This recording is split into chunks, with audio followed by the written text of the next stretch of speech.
elaborate a little bit on that? Yes.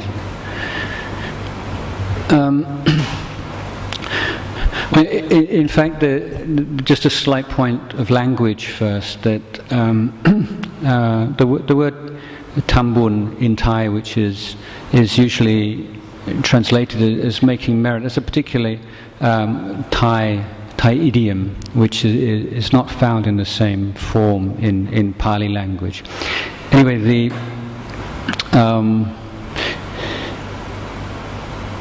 the word punya, which is so difficult to translate, and merit is not really an adequate translation at all, but no one's been able to come up with a better one, is explained as meaning that which purifies the mind, that which cleanses the mind. So any action of body, speech or mind which produces a cleansing or an uplifting of the mind is merit, is punya. Now, whenever that uplifting, that cleansing of the mind takes place, there is almost always a pleasant feeling, a happy feeling. So sometimes that aspect, the tone, that feeling, happy feeling tone which accompanies that cleansing is emphasized in speaking of merit. The Buddha said that merit arises through giving, through keeping precepts, and through mental cultivation. And the mental cultivation or pavana is the most powerful kind of merit.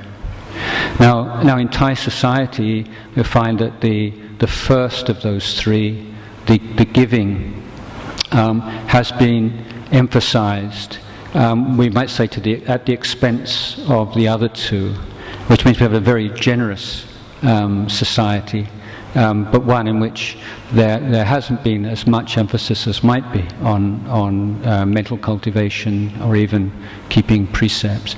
So when people say they're going to make merit, what they usually mean is they're going to make offerings at a temple. So it's a kind of a narrowing of the idea. But the idea of accumulation of merit is not wrong in itself, and it's a power, let's say, of goodness and a goodness. Yes, we can just in that sense refer to as an accumulation of goodness. I think would be if someone acts in kind, generous, thoughtful, wise ways, then it becomes a habit, a good habit.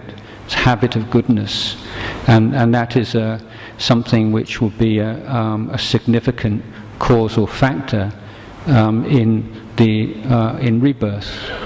So the extent to which the mental stream is purified is the extent to which a good rebirth will take place. So that sense of accumulation of merit, it's a little bit of a strange way of talking about it, I think, but it does refer to an actual process, a purification process, which has significant karmic results. That would be my...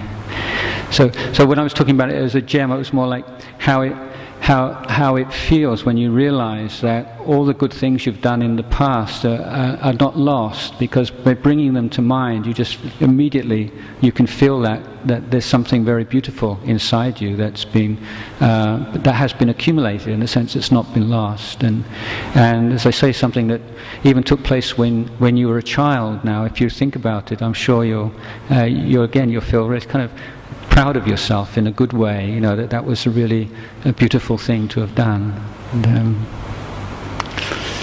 yeah. Yes. I don't know how exactly as but we talk constantly about trying to understand our community, our family, about how always try to understand ourselves and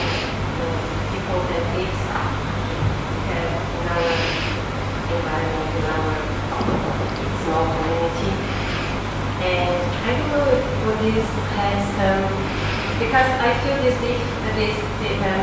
a Western lady, if you have something about children, because it's like as a young mother, as a Western woman living in Bangkok with the traditional Thai community, I try my best always to talk to my children when they have these furious, when they are really stressed. But one time we just lost our mind and we had to scream. This is very difficult because this feeling of guilty after that is very bad for a mother, and the Thais that live with us, normally people that work around us, they look at us when we scream with a child or something like we are very wrong, and we feel that, but it's very difficult to work this with a child, and I have to breathe and I have to leave the child. But it's like it's your child. You want to try to make them understand you, and I don't know, this is a very, I don't know if Buddhism say something, has something to say about this.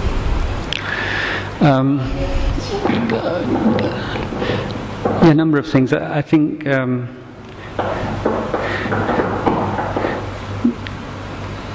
to begin with, one of the teachings I think applicable to raising children is that of like planting a tree, and that is that in planting a tree, there are certain things that you can take responsibility for, and certain things that you can't. So you plant a tree, you choose the right good place for it to be planted, you water it, you protect it, and so on. But that tree will grow quickly or grow slowly. The fruits are sweet, or that's not something that you can control. So the idea there are certain things that you can take responsibility for, and certain things that you can't. And don't try and take responsibility of things that you can't. So there doesn't seem to me. I have known so many parents and so many people. I can't always see a clear causal process between good parenting and beautiful children. Sometimes people who seem to do the best. Sometimes they have so there are sort of karmic forces involved here as well. But the idea is what's your intention? When we think about your intention is to raise your children in the best you can, and you have limitations, and every now and again you just reach that point where you lose it. Well, everybody has their limit. All these, I'm not sure whether these Thai people are really so critical or not, but if they are, I'm sure that they have their limitations as well, and they every now and again they lose it with their children. I don't know anybody who doesn't at some point.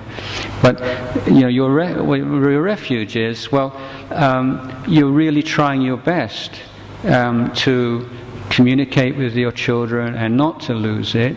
But every now, once in a blue moon, everything gets on top of you, and then, afterwards you try and you learn from that, and say, is there anything I could have done differently, or could I have seen some early warning signs before I completely lost it? And so this idea of just learning from mistakes and not expecting yourself to be a perfect mother, and not comparing yourself with other people. You think, she's so much better than I am, and so on.